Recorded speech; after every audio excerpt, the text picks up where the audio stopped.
کس طریقے سے آپ دیکھتے ہیں کہ حکومت نے ان مشکل فیصلوں کو کیا اور اس کے بعد اس پہ قائم رہنا موجودہ حکومت کے لیے کتنا بڑا چیلنج تھا؟ میں یہی بتا رہا تھا کہ آپ کو چونکہ آپ کا جو فوکس ہوتا ہے وہ اسٹیبلائزیشن ہوتی ہے، اس کے بعد گروتھ آپ کا فوکس ہوتا ہے، ٹھیک ہے نا؟ اب یہ جو پچھلے اگر آپ کو جیسے کرنسی کی آپ نے بات کی ہے، تو جو آرٹیفیشلی اس کا جو روپے کا ریٹ تھا اس کو ایک خاص لیول پہ انہوں نے مینٹین رکھا ہوا تھا، اور اس کے بعد جب یہ حکومت آئی تو انہوں نے اس کو فلوٹ کر دیا، مارکیٹ میں چھوڑ دیا، جو جی مارکیٹ ڈٹرمن کرے کس طرح کے ریٹ ہونے چاہیے۔ تو بالکل اس سے آپ کے دیکھیں انہیں بیک وقت آپ کی کرنسی پہ بہت زیادہ یہ برڈن پڑ گیا، یعنی 100 سے تقریباً 150 تک یہاں تک آپ کی جی کرنسی پہنچی، 160 تو تک لہٰذا گیا اس کا جی تو بہت بالکل امپیکٹ پڑ گیا۔ اس حکومت نے جو ریفارمز ایجنڈا انٹروڈیوس کروایا، اس سے بہت مطلب وہ کہتے ہیں ہارڈ ڈیسیجنز لینے پڑے اس حکومت کو، تو اس نے لے لیا ہارڈ ڈیسیجنز۔ اسی کے نتیجے میں ہمیں پھر آگے جا کے یہ نظر آتا ہے کہ جو آپ کی اکانومی ہے وہ اسٹیبلائز ہو گئی تھی، جو ہے، اور اس کے بعد وہ گروتھ کی طرف بڑھ رہی تھی، یعنی اب پھر آپ نے اپنے ایکسپورٹس کی طرف توجہ دینا شروع کر دیا، آپ نے فزیکل ڈیفیسٹ کی طرف توجہ دینا شروع کر دیا، اپنے ڈومیسٹک انڈسٹری کو جو ہے بڑھاوا دینے کی طرف توجہ دیا، اور آہستہ آہستہ ہم اس طرف گروتھ پاتھ کی طرف جا رہے تھے۔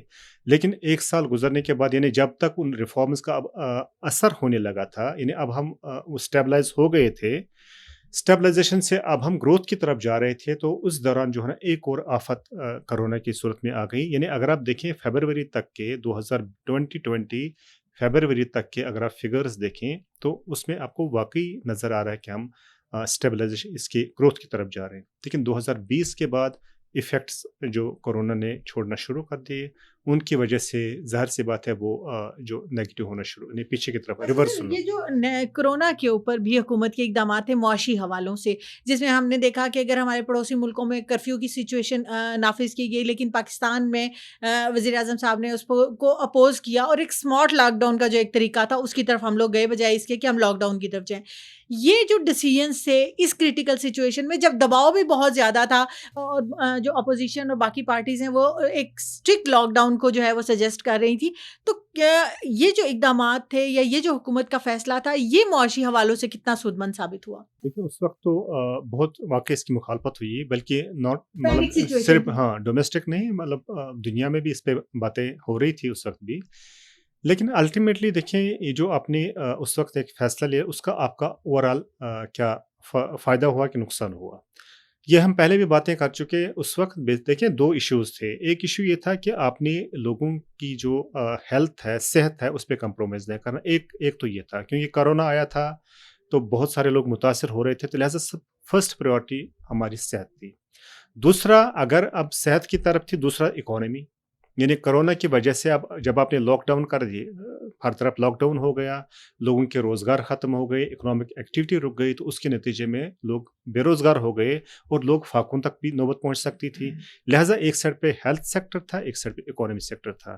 تو جو سمارٹ لاک ڈاؤن یہ جو گورنمنٹ نے انٹروڈیوس کرایا، میں نے آپ نے انہی جگہوں پہ یا اپنے پیریوڈک یہ جو ٹائم کر کے اتنے عرصے اتنے میں آپ مارکیٹ ایکٹیویٹی کر سکتے، اس میں نہیں کر سکتے، تو سمارٹ لاک ڈاؤن کا یہ فائدہ ہوا کہ ایک طرف تو آپ نے جو پریکاشنری میئر تھے ہیلتھ کے حوالے سے، ان کو آپ نے مینٹین رکھتے ہوئے کاروباری ایکٹیویٹیز کی اجازت دے دی، تو اس کا نتیجہ یہ ہوا کہ آپ نے لوگوں کو روزگار بھی فراہم کیا، دوسری سائڈ پہ جو کرونا ہے تو اس کو بھی آپ کنٹرول کر رہے بڑی ہیں۔ حد اور تک اس کنٹرول وقت کر اگر رہے آپ ہیں۔ دیکھیں، اگر آپ پاکستان کے فگر دیکھیں تو اللہ کا شکر ہے کہ اس وقت ہم بہت مطلب جس طرح ایکسپیکٹ کیا جاتا تھا کہ کرونا بڑھ سکتا تھا، تو بالکل مطلب بہت اس طرح وہاں نہیں ہوا، نہیں بالکل بلکہ بالکل کنٹرول کیا۔ دوسری اکنامک ایکٹیویٹی آپ نے اب چونکہ آپ نے اس کو الاؤ کر دیا تھا، ایک سمارٹ لاک ڈاؤن کے تحت اس کو آپ نے الاؤ کر دیا تھا، لہٰذا لوگ بھی اس طرح بے روزگار نہیں ہوئے جس طرح باقی ممالک میں ہوئے۔ اور یہی وجہ ہے اب ڈومیسٹکلی اگر آپ مطلب ہم نے خود بزنس مینس کے انٹرویوز کیے، بہت سارے لوگ جس سے وابستہ تھے، انہوں نے اس کو اپریشیٹ کیا، بلکہ دنیا میں پھر بہت سے ممالک نے اس اسٹریٹجی کو فالو کیا، انہوں نے پاکستان کی اسٹریٹجی کو فالو کیا، یہ جو کرونا کو نمٹنے کے لیے اسمارٹ لاک کی بالکل. طرف آ گئی. اچھا سر، جیسے بھی ہم لوگوں نے بات کی ہے کرونا سے سب سے زیادہ جو ان 2 سالوں میں ہمارا شعبہ متاثر ہوا ہے وہ ہماری امپورٹ اینڈ ایکسپورٹس کا تھا، کیونکہ ظاہر ہے کہ جب ہم نے ٹریڈ بند کر دی، ہمارے یہاں پہ لوکل انڈسٹری بھی ڈیفینیٹلی اس سے متاثر ہوئی ہوگی کسی نہ کسی حد تک، اور گورنمنٹ کی پرائورٹیز میں یہ تھا کہ ہم لوگوں نے امپورٹس پہ انحصار کم کر کے ایکسپورٹس کو زیادہ کرنا ہوگا. تو پچھلے 2 سال میں اگر ہم یہ برآمدات اور درآمدات کا جو موجودہ حکومت کی ترجیحات تھی وہ کس حد تک رہی ہیں، اور پھر یہ کرونا کی سچویشن کے اندر جو ہمارا یہ سچویشن بنی ہے وہ کیا رہی؟ دیکھیں شروع میں ہی حکومت نے اگر آپ دیکھیں تو امپورٹس پہ انہوں نے مطلب ایک پالیسی ڈیولپ بنائی تھی جس سے آپ کی امپورٹس کم ہو گئی تھی، اور ظاہر سی بات ہے ایکسپورٹس کو آپ نے بڑھاوا دینے کی کوشش کی. یہ گورنمنٹ کی شروع سے یہ پالیسی رہی کیونکہ انہوں نے بیسیکلی کرنٹ اکاؤنٹ ڈیفیسٹ کو کنٹین کرنا تھا. اچھا اس سے اب آپ آگے آ جائیں، دیکھیں آپ کی ایکسپورٹس بہرحال بڑھ رہی تھی، ٹھیک ہے. اب لیکن چونکہ ایک انپریسیڈنٹڈ سچویشن ہو گئی، یعنی پوری دنیا میں جب مارکیٹ بند ہو گئی تو آپ کیا چیز ایکسپورٹ کریں، تو لہٰذا آپ کے ایکسپورٹس تو متاثر ہو گئی. لیکن اگر آپ اب جو شروع کا منتھ ہے، اب یہ جو اس سال کا 2021 جو ہمارا اب یہ فائنانشیل ایئر چل رہا ہے، اس میں اگر آپ دیکھیں تو اب آپ کو اگین جو ہے نا وہ جو اکانومی ہے وہ آپ کو اب اسٹیبل اس طرح نظر آنا شروع ہو گئی. مثلاً ایکسپورٹس کو اگر آپ کمپیئر کریں اس جولائی کو پچھلے جولائی کے ساتھ ایئر آن ایئر بیس پہ جب آپ کمپیئر کرتے ہیں تو اس میں آپ کو گروتھ نظر آ رہی ہے. ایون کہ آج کی رپورٹ اگر آپ اسٹیٹ بینک آف پاکستان کی دیکھیں، جو ریمیٹنسز ہیں، ریمیٹنسز آپ کے جو ہے اس سال جو ہے نا یہ جو جولائی کا مہینہ اس میں ریمیٹنس آپ کی بڑھ گئی ہے. منتھ نہیں ایئر آن ایئر یہ تقریباً 2.5 بلین روپیز اس جولائی میں آپ کے یہ. حالانکہ یہ کہا جا رہا تھا جب یہ کرونا کا پورا ایپیسوڈ سٹارٹ ہوا تو یہ کہا جا رہا تھا کہ ریمیٹنسز وہ شعبہ ہوگا جو شاید سب سے زیادہ متاثر ہوگا، کیونکہ بیرون ملک بھی بہت بڑی تعداد میں جو ہمارے پاکستانی ہیں وہ بے روزگار ہوں گے. لیکن ہم دیکھ رہے ہیں کہ اس میں کافی بہتری ہمارے سامنے آئی ہے. بالکل. تو اس لیے پچھلے سال بھی اگر آپ دیکھیں تو یہ 23 بلین کے قریب جو ہے ریمیٹنسز آئے تھے ایز کمپیئر ٹو 21.7 بلین جو پچھلے سال اسی عرصے میں یہ ہوا تھا. لہٰذا آپ کی ایکسپورٹس جو ہے وہ انہوں نے اب جو ہے یعنی کرنٹ اکاؤنٹ یہ جو ٹریڈ ڈیفیسٹ اگر آپ دیکھیں تو اس میں جولائی میں آپ کو بہت کمی نظر آ رہی ہے. ایکسپورٹس آپ کے بڑھ گئے، امپورٹس آپ کے ریڈیوس ہوئے ہیں. اس کے علاوہ یہ جو ہم ریمیٹنسز کی بات کریں، ریمیٹنسز آپ کے بڑھ گئے ہیں. اس کے علاوہ ایف بی آر کو دیکھیں تو ایف بی آر کے ریونیوز میں اگر آپ جولائی میں دیکھیں تو اس کو آپ کو بہت بڑا گروتھ نظر آ رہا ہے. 300 بلین کے قریب انہوں نے اچیو کیا. ہم نے یہ سنا ہے کہ جو ایف بی آر کے ریونیوز ہیں وہ ان کے ٹارگیٹ سے بھی کچھ آگے گئے ہیں. 300 بلین انہوں نے کیا. آپ کو ان کی ایف بی آر کے جو ٹارگیٹ کیا تھا 264 سم تھنگ لائک دیٹ تھا، لیکن 300 بلین کے قریب انہوں نے وہ. یہ شاید بڑا تاریخی کام ہے کیونکہ نارملی جو ہے وہ عموماً یہ دیکھا جاتا ہے کہ کم ہی ہوتے ہیں ٹارگیٹ سے. ہاں دیکھیں ایف بی آر میں آج کل بڑی ریفارمز ابھی اس کو آبزرو کر رہے ہوں گے. آج کل وہ انٹرنل اس کو سیٹ اپ کو جو میکانزم ہے، جو آرگنائزیشن ہے، اس کو وہ امپروو کرنے کی کوشش کر رہے ہیں. تو لہٰذا ایف بی آر میں بہرحال آپ کو امپرومنٹس اس طرح کی نظر آتی ہیں. اچھا سر، کانفیڈینس بلڈنگ کے حوالے سے ہمیں یہ بتائیں کہ انویسٹمنٹ اپرچونیٹیز کو یہاں پہ انکریز کرنا سی پیک کے تھرو بھی اگر ہم دیکھا جائے، اور اوور آل بھی پاکستان میں لوکل اور انٹرنیشنل انویسٹمنٹ کو، اور جو ایک انٹرنیشنل کمیونٹی کا کانفیڈینس ہے پاکستان میں انویسٹمنٹ کے حوالے سے، وہ ان 2 سالوں میں کیسا رہا؟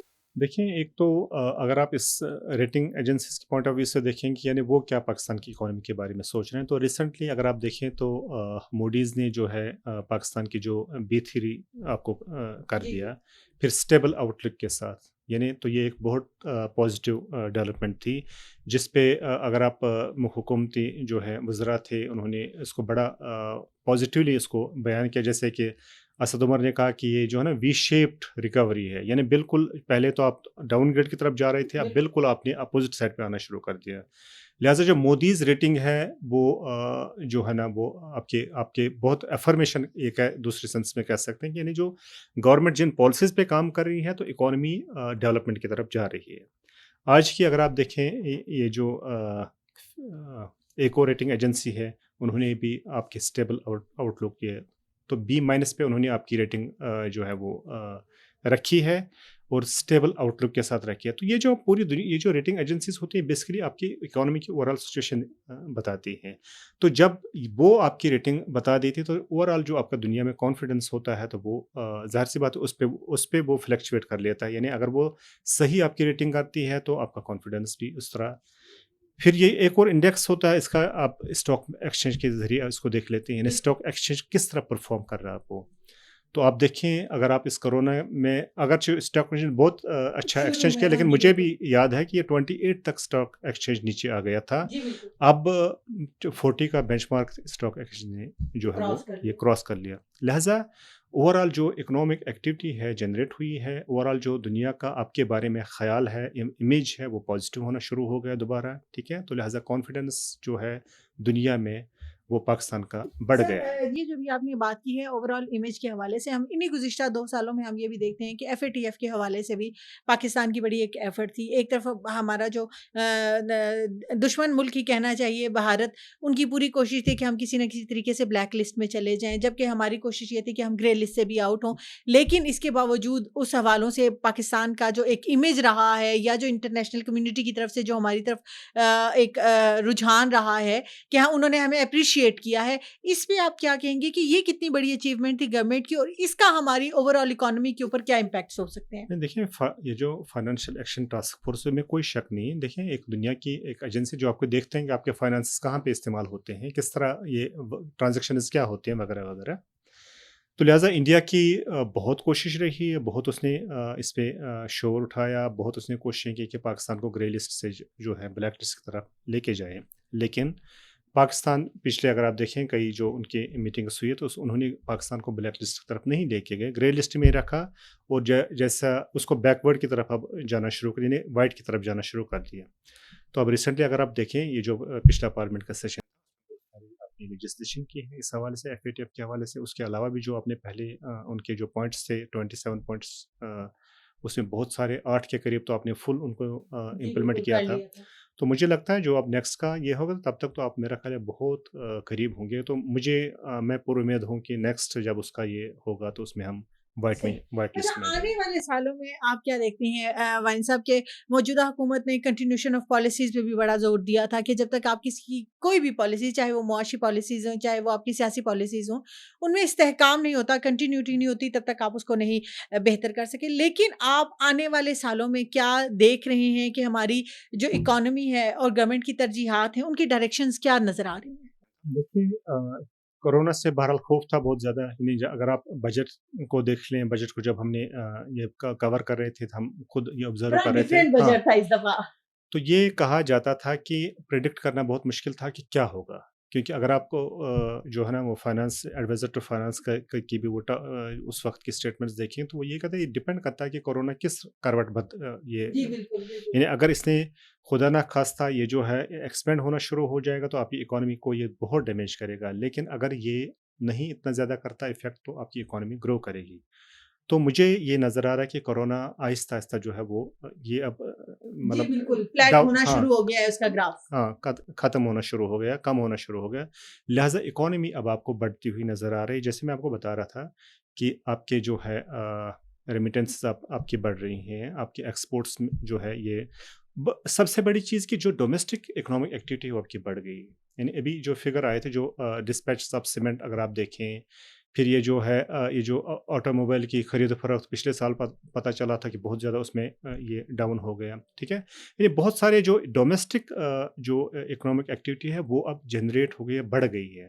تو اس کا مطلب ہے کہ اکنامی جو ہے وہ پازیٹیو کی بڑھاوے کی سائڈ طرف پہ۔ جائے. تو لہٰذا مجھے اس میں کوئی جو ہے شیوانی صاحب، جاتے جاتے آپ سے یہ جاننا چاہیں گے کہ آپ کیا سمجھتے ہیں کہ آنے والے سالوں میں اب جب ہم کورونا کو بڑی حد تک شکست دینے میں کامیاب ہو گئے ہیں، اور ہم یہ دعا بھی کرتے ہیں کہ یہ دوبارہ کسی بھی طریقے سے جو ہے وہ اس کا گراف اوپر نہ جائے، کون سے ایسے سیکٹرز ہیں، کون سے ایسے ایریاز ہیں جن پر حکومت کو آنے والے سالوں میں فوکس کرنا چاہیے ہماری اکانومی کے لیے، یا وہ کون سے نیگلیکٹڈ ایریاز ہیں جن پہ اگر ہم فوکس کریں تو ہماری اکانومی میں زیادہ بہتری آ سکتی ہے؟ دیکھیے میرا خیال ہے حکومت جو ہے نا ترجیحی بنیادوں پہ جو کر رہی ہے میرا خیال ہے وہ صحیح کر. مثلا میں آپ کو بتا دوں، دیکھیں اس وقت پاکستان کی سب سے بڑے جو ڈویڈنڈ کہتے ہیں نا ہم، یوتھ ہے. بالکل تو یوتھ پہ اگر آپ انویسٹمنٹ کرتے ہیں تو بہت آپ کو بہت زیادہ اس کا فروٹ مل جائے گا. تو گورنمنٹ کی میرا خیال ہے یوتھ پہ بہت جو ہے وہ فوکس ہے. جیسے کہ ابھی آپ نے ایک مثال میں آپ کو کامیاب نوجوان کی جو کامیاب جوان جی، پروگرام کی اور بھی دے ہنر دیتا مند ہوں. پروگرام اور اس طرح اس کا جو ہے وہ انہوں نے 5 ملین سے بڑھا کے 25 ملین تک آپ کا لون لمٹ کر دیا. اس کے بعد جو آپ لون لیں گے تو اس کا پہلے یعنی 50% کے قریب کٹ کر دیا آپ کو انٹرسٹ ریٹ میں. فرض کریں آپ 8%